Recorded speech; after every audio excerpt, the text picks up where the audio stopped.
mengatakan talak itu ada talak 1, talak 2, talak 3. Ya.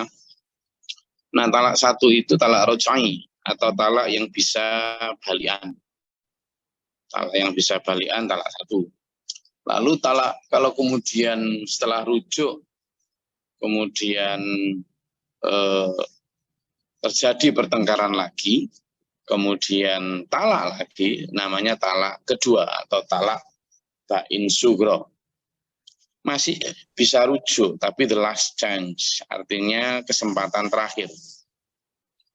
Jadi di sini hanya diakui 2, kalau sudah talak ketiga itu sudah bukan urusan lagi, nah tidak bisa itu. Maka ketika sudah 2 kali talak, fa'imsakun, maka apabila laki-laki itu ingin menahannya, maka menahan pun harus bima'ruf. Menahan dengan cara yang baik. Atau kalau kemudian melepaskannya, juga harus dilepaskan dengan cara yang baik. Au tasrifu bi ihsan. Jadi jangan sampai menahan mereka itu lalu hanya untuk menyakiti hati mereka atau menyakiti fisik istrinya. Jadi kalau memang sudah tidak mampu, benar-benar tidak mampu, dan kita sudah ikhtiar, tidak mampu ya harus dilepaskan. Wala yahilu lakum an ta'khudhu. Dulu di zaman jahiliyah, mereka sering kemudian ketika cerai itu, mahar yang pernah diberikan kepada istri itu diambil, diminta kembali. Nah, Islam melarang itu. Makanya di sini wala yahilu lakum an ta'khudhu mimma ataitumuhunna syai'an. Kamu tidak ada hal yang kamu takutkan. Kalau kamu takut tidak bisa itu, maka membayar. Di sini disebut kalau memang yang menalak itu adalah laki-laki, dia tidak berhak untuk meminta kembali bayaran atau mahar mas kawin yang dulu pernah diberikan. Tidak boleh. Nah, ini sekaligus mengoreksi kebiasaan kaum jahiliyah sebelum datangnya Islam. Illa ayyakhafa alla yuqima hududallah, kecuali jika keduanya tidak mampu menjalankan hukum-hukum Allah, maka fala junaha, disebut fala junaha, tidak ada dosa. Illa ayyakhafa alla yuqima hududallah, fa in khiftum alla yuqima hududallahi fala junaha alaihi ma fi maftadat bihi. Tapi jika memang takut tidak mampu menegakkan hukum Allah secara benar dalam pernikahan itu, maka fala junaha alaihi ma fi maftadat bihi, maka tidak ada dosa atas bayaran yang harus diberikan oleh istri untuk menebus dirinya. Nah, di dalam hukum ini ada namanya iwat, ya. Iwat. Jadi seorang istri ya, ngajukan khulu. Ya, ngajukan khulu. Khulu itu ngajukan gugat cerai. Ya, jadi khulu itu gugat cerai. Meskipun hanya tidak sampai 2 kali ya. Jadi misalnya belum pernah talak sama sekali, tidak talak 1 juga tidak talak 2. Tapi kalau yang mengajukan perceraian itu atau disebut khulu ini adalah seorang perempuan, ya, adalah seorang perempuan, maka yang pertama hukumnya adalah itu sudah tidak boleh balik selamanya. Ya, kalau khulu itu tidak boleh rujuk, karena itu adalah semacam permintaan atau tuntutan dari yang pihak perempuan. Nah, maka kalau kemudian seorang perempuan inisiatif, ya wes, aku gugat cerai. Dulu pada saat sampean menikahi aku dengan mahar sekalian, ya sekarang saya kembalikan mahar itu. Nah, ini yang disebut sebagai membayar iwad. Membayar iwad. Nah, membayar iwad ini adalah seperti seolah-olah menebus dirinya. Jadi seolah-olah menebus dirinya. Ya sudah, saya sekarang nggak sanggup lagi dengan kamu. Nih, aku tebus diriku dengan sejumlah ini dan sebagainya. Nah, agak sedikit berbeda ya, agak sedikit belok, tapi tetap terkait. Ada yang teriak-teriak begini, siapa bilang Rasulullah itu miskin? Rasulullah itu kaya raya. Rasulullah itu untuk melamar Khadijah saja, sekian puluh hewan atau ternak, unta atau domba. Loh, ini bukan sunnah. Jadi Rasulullah melamar Khadijah itu sebelum jadi Rasulullah. Jadi apa saja perilaku atau apapun yang dilakukan Rasulullah sebelum menjadi Nabi, pertama, Nabi memang kaya sebelum jadi Nabi. Ketika masih jadi saudagar bersama dengan Khadijah. Sehingga ketika misalnya melamar sekian ratus onta, ya saat itu memang Rasulullah atau seorang Muhammad itu tidak memiliki tugas dari Allah atau belum.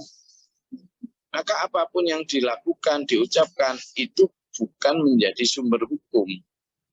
Sehingga kalau yang masih jomblo jangan takut, ditakut-takuti, seolah-olah nikah itu mahal, berat, dan lain sebagainya. Hingga kemudian harus memaksakan diri seperti Rasulullah. Ya tidak bisa. Karena itu tidak bisa dijadikan hukum. Jikapun cerita itu benar bahwa Rasulullah melamar Khadijah itu dengan sekian ratus unta dan sebagainya. Jikapun itu benar, itu bukan sesuatu yang kemudian harus ditiru. Kayak kasihan yang jomblo-jomblo ini kalau kemudian dengan standar bahwa mahar ala Rasulullah itu sekian ratus, apa dekaro dengan sekian M nanti kan. Nah, sehingga bukan begitu tafsirnya. Kebanyakan kan karena memang peristiwa Rasulullah melamar Khadijah dengan sekian ratus onta itu kan dijadikan dasar orang-orang yang ngebet kaya atau ingin membuat justifikasi kemewahan yang mereka tunjukkan. Ini Rasulullah mewah. Nah, ada hadisnya Rasulullah bermewah-mewah itu. Ada, tunjukkan saya satu aja yang menunjukkan bahwa Rasulullah bermewah-mewah dalam gelimang harta. Jadi itu dilakukan Rasulullah sebelum. Malah ketika Rasulullah sebaliknya ada seorang yang datang kepada Rasulullah, ya Rasul saya ingin nikah. Oh ya sudah nikah, tapi saya nggak ada yang mau dengan fisik saya atau keadaan saya yang seperti ini. Orang nggak punya apa-apa. Itu. Maka adalah seorang perempuan yang kemudian bersedia untuk dinikahi si sahabat tersebut. Lalu ketika menghadap Rasulullah, si sahabat laki ini ditanya, benar kamu sudah mau nikahi dia? Siap ya Rasulullah. Punya mahar berapa? Saya ini tidak ada punya apa-apa ya Rasul. Masa sarung-sarung aja di rumah tidak ada? Coba tak lihat. Pulang dia. Pulang, kemudian dilihat, balik lagi kepada Rasulullah. Tidak ada ya Rasul, meskipun sarung. Karena sarung pakaian yang aku pakai hanya yang ini saja milik saya. Udahlah coba lihat-lihat di rumah mungkin ada cincin-cincin yang apa, entah dari perak atau dari apa. Pulang lagi dicari. Balik lagi pada Rasulullah.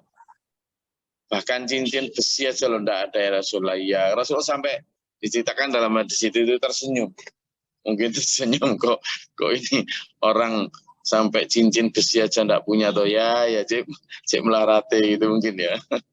Jadi akhirnya kemudian Rasulullah sudah gini aja, kamu hafal ayat Quran apa, hafal doa atau apa? Saya enggak terlalu banyak hafal doa ya Rasul, saya hanya tahu surat Al-Ikhlas.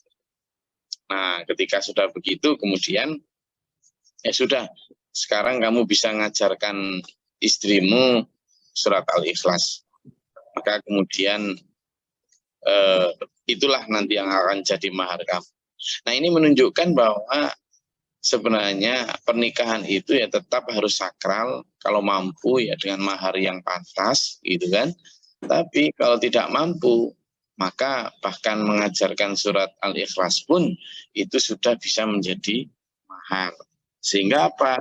Rasulullah tidak pernah mengajarkan kemewahan termasuk di dalam pernikahan. Ada ya. Jadi orang yang memakai dasar, siapa bilang Rasulullah bikin itu? Itu sebelum Rasulullah menjadi nabi. Jadi tidak bisa kita jadikan dasar untuk beribadah, tidak bisa. Rasulullah itu segala pikiran, ucapan, dan tindakannya bisa dijadikan dasar itu pasca Rasulullah umur 40. Yakni Rasulullah setelah mendapatkan wahyu. Ya. Nah, apa yang dimaksud iwat? Itu adalah seorang istri yang menggugat cerai kepada suaminya, lalu membayar itu. Membayar iwat. Karena dia mengajukan khulu tadi itu. Ya. Maka tidak apa, kalau tidak apa berarti bukan kok harus. Kalau memang mau menebus kayak gitu ya silakan, kalau enggak ya tergantung suaminya. Dan khulu ini harus diputuskan melalui seorang hakim atau di pengadilan. Ya.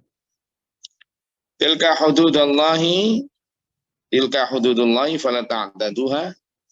Itulah hukum Allah dan janganlah kalian melanggarnya. Wa may yata'adda hududallah, barang siapa yang melanggar hukum-hukum Allah, fa ulaika humul zalimun, maka mereka itulah orang-orang yang zalim. Jadi itu penjelasan dari ayat 229 tentang talak dan khulu serta iwat. Silakan. Saya mau ditanyakan, monggo. Izin Gus. Assalamualaikum warahmatullahi wabarakatuh. Ada seseorang yang berumah tangga, yaitu pada masa ikrar di depan penghulu itu suka sama suka. Bahkan terjadi nikah, sempat dibayarnya beberapa mahar yang dia minta. Setelah dengan menempuh kehidupan dari minggu ke minggu, dari bulan ke bulan, di situ rupanya tidak harmonis dari tingkat kehidupan rumah tangga mereka itu. Sehingga di antara mereka itu saling menggugat cerai gitu loh. Sementara mereka belum sempat menggaulinya. Nah, apakah yang saya tanyakan, bayaran mahar yang telah dibayar itu dicabut kembali atau bagaimana, Gus? Mohon dijelaskan. Terima kasih. Assalamualaikum warahmatullahi wabarakatuh.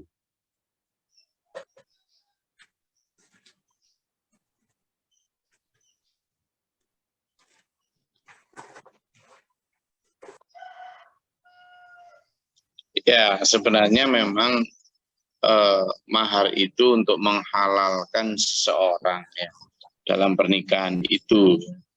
Tapi itu pun ada beberapa banyak pendapat. Jika belum pernah digauli, maka dia boleh mengambil maharnya lagi. Tetapi ada juga yang menyatakan itu memang dibolehkan tapi tidak menuai kepantasan. Karena bagaimanapun akad itu sudah diberikan dan itu sudah menjadi hak seorang perempuan.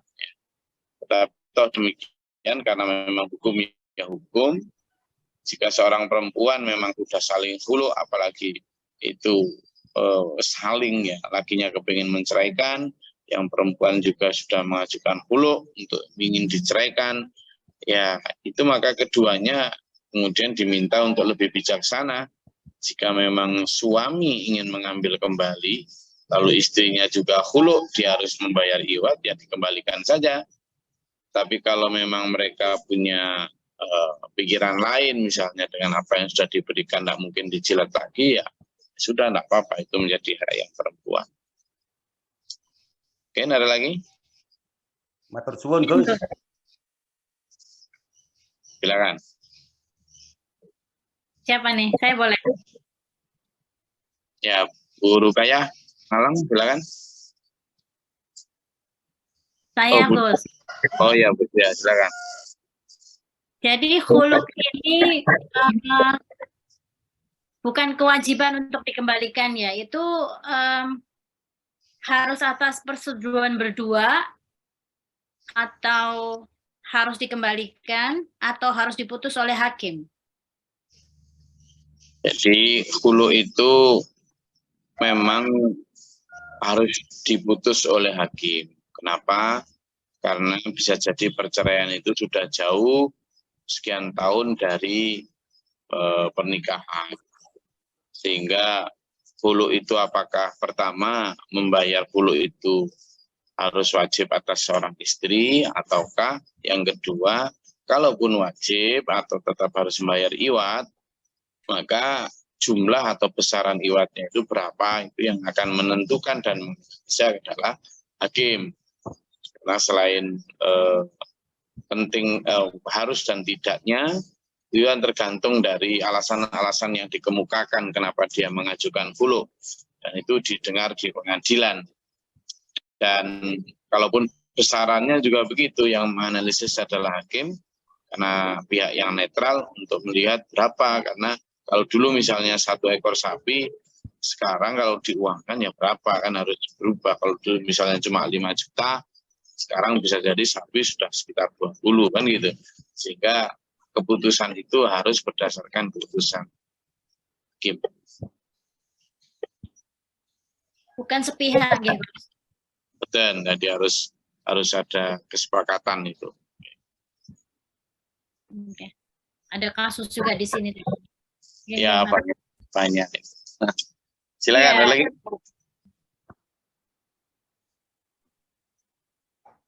Ada yang mau menanyakan lagi tentang hulu, tentang iwat, tentang gugat talak atau talak dari seorang suami yang marrotani. Jadi seperti yang kemarin saya sampaikan itu hanya 2 kali. Silakan. Misalnya Gus, misalnya ini contoh aja, contoh case ya. Kalau pernikahan terjadi, ternyata si suaminya nipu istrinya. Kemudian setelah akad nikah ketahuan penipuan itu. Jadi automatically yang si istri langsung minta cerai. Gimana nih tentang huluknya ini? Ya, nipu dalam hal apa? Makanya penipuan, kemudian alasan-alasan yang diajukan oleh suami maupun bantahan yang alasan yang diajukan oleh istri maupun bantahan yang diberikan suami itu kan harus dibuktikan di pengadilan. Jadi tuduhan misalnya penipuan, misalnya yang single ternyata udah married gitu misalnya. Ya whatever lah, apapun bentuk penipuannya tetap harus dibuktikan di pengadilan. Termasuk misalnya penipuan dia sudah married, ngakunya belum married. Kan banyak laki-laki yang selalu ngaku single kalau di luar gitu kan. Jadi itu harus tetap dibuktikan di pengadilan. Kalau di pengadilan kan kemudian ditanyain papersnya, surat-suratnya, buktinya, segala macam. Nah itu nanti ditanya.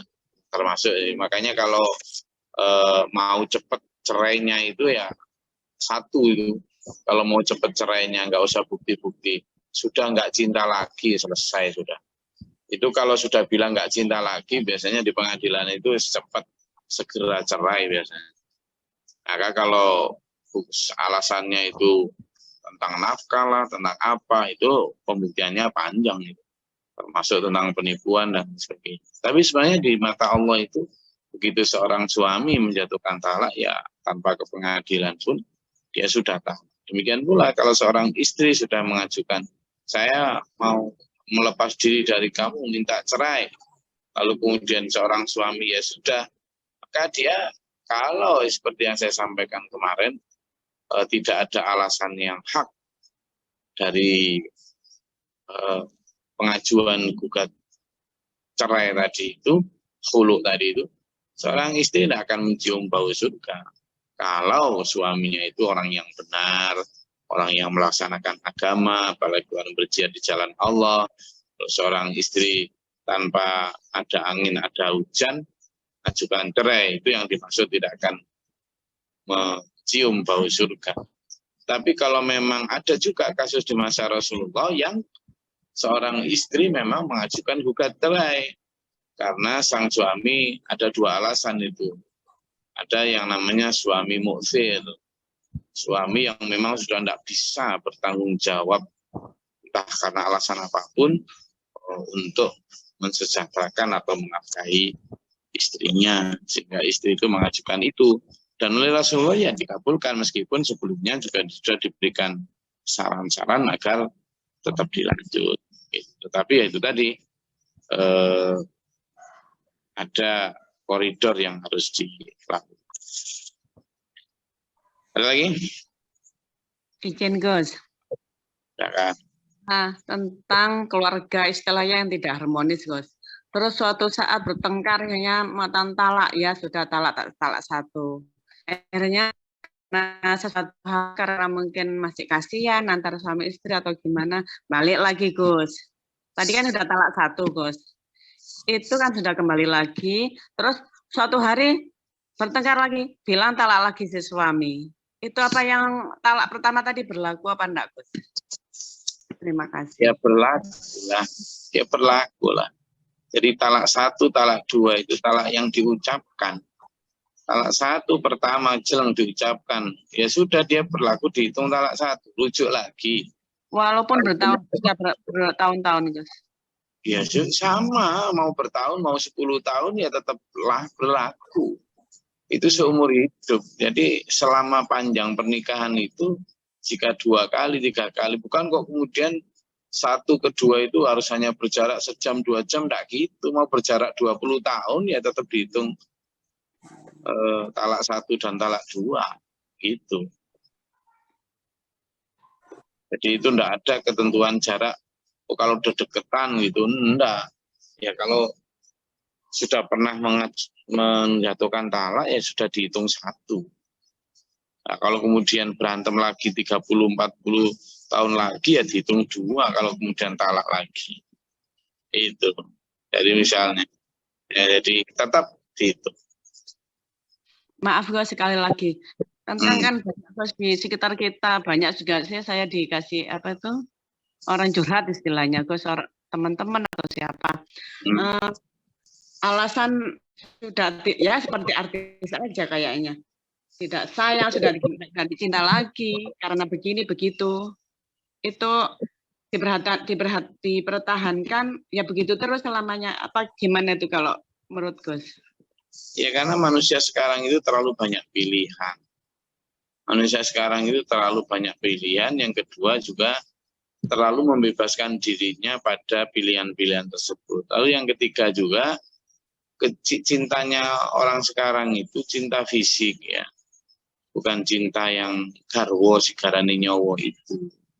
Terus yang keempat juga orang sekarang itu terlalu lebay, lemah di dalam komitmennya. Quran itu menyatakan pernikahan itu sebagai mitsaqun ghalidha, ikatan yang agung, yang kuat, yang besar, yang menggunjam. Artinya tidak boleh dengan mudah itu. Makanya pernikahan itu untuk menumbuhkan sakinah mawaddah warahmah itu kan semuanya ada di hati. Urusannya hati. Tapi manusia sekarang tidak pernah mau pakai hati. Mereka maunya itu pakai otak.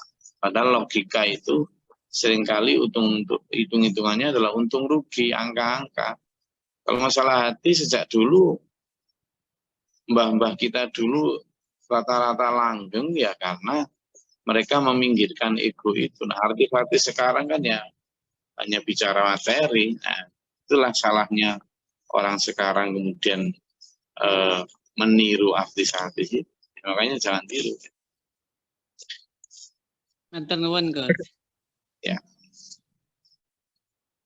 Saya rasa itu. Saya lagi. Oke. Kalau tidak ada, saya rasa cukup kajian kita dari ayat 229 surat Al-Baqarah tentang talak, tentang kiwat, dan juga tentang bagaimana rujuk. Saya rasa itu yang kita bisa pelajari. Semoga kita tetap rukun damai, suami istri diberikan kesehatan jasmani dan rohani, membentuk anak yang soleh dan salihah, yang taat tunduk pada Allah, agama, dan orang tua yang soleh. Allahumma sholli wa sallim ala Allahumma ighfir lil mu'minina wal muslimat. Allahumma ahdina fi man hadayta wa afina fi man afayta wa lana fi man tawallayta wa barik lana fi ma a'tayta. Astaghfiruka wa atubu ilaik. Allahumma da'fa'na al-bala wal waba wa hasdina min al-jinni wa syaitan wa kubbara rabbana najat. Rabbana wa la taj'alna fi qawmin dhalimin Allahumma faghfir. Rabbana man akhbirna ma syahidin rabbana la tuzigh qulubana ba'da idh hadaytana wa hab lana wa arina manasikana tub 'alaina innaka tawwabur rahim. Rabbana atina fid dunya hasanah wa qina adzabannar.